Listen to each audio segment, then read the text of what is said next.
पाकिस्तान का air space फिर बंद, क्यूबेक की आज़ादी की मांग टली, ईरान ने स्ट्रेट ऑफ हॉर्मूज पर ताला जड़ा, जेलेंस्की के खिलाफ बगावत के सुर और ट्रंप और किम जोंग उन की सीक्रेट नजदीकी।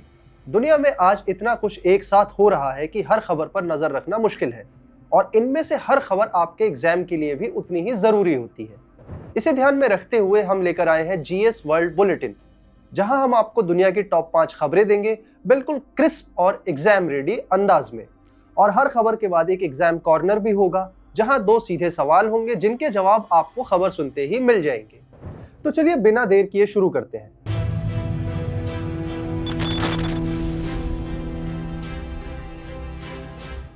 हाय, मैं हूं अनवर और आप देख रहे हैं एनबीटी टेकेट की स्पेशल वीडियो सीरीज दुनिया डिकोडेड। सबसे पहले बात करते हैं पहली खबर की। पाकिस्तान ने भारतीय विमानों के लिए अपना एयर स्पेस बंद रखने की मियाद 1 महीने और बढ़ा दी है। अब भारतीय विमानों के लिए पाकिस्तानी एयर स्पेस 24 सितंबर 2026 तक बंद रहेगा।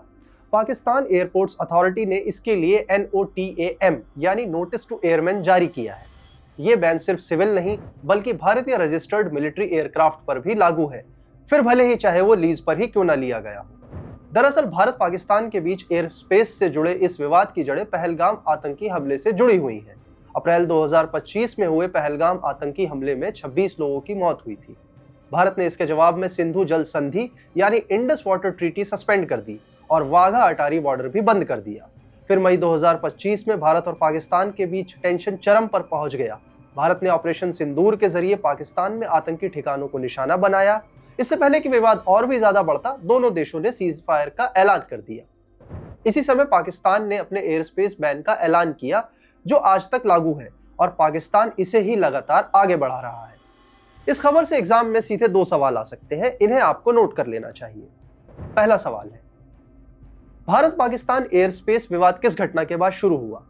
जवाब है अप्रैल 2025 के पहलगाम आतंकी हमले के बाद। अब बात करते हैं दूसरे सवाल की। भारत ने पहलगाम हमले के बाद कौन सी 65 साल पुरानी संधि सस्पेंड की है?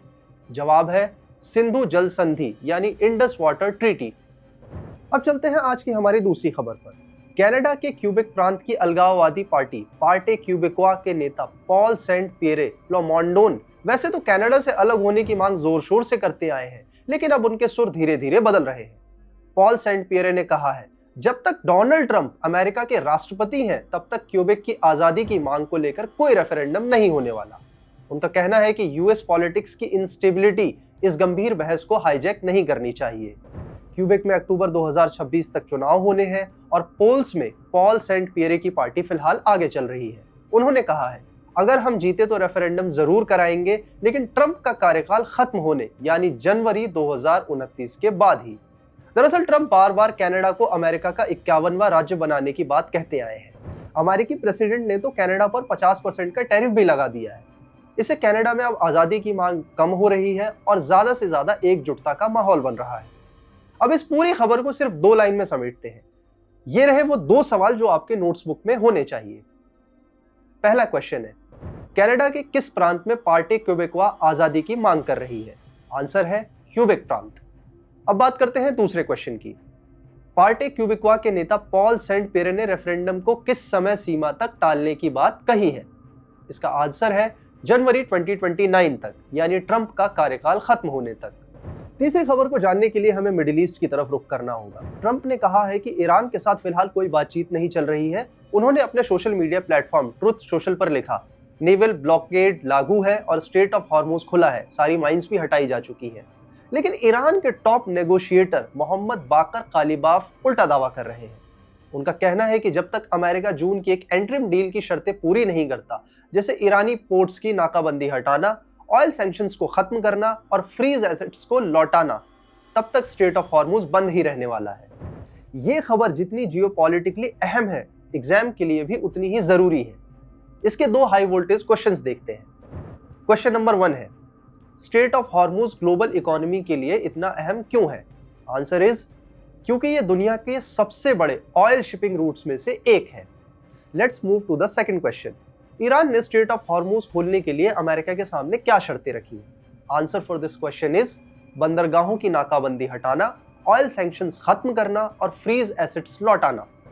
चौथी खबर यूक्रेन से जुड़ी हुई है। यूक्रेन के फॉर्मर डिफेंस मिनिस्टर मिखाइलो फेडरोव को राष्ट्रपति व्लादिमीर जेलेंस्की ने पिछले महीने उनके पद से हटा दिया था।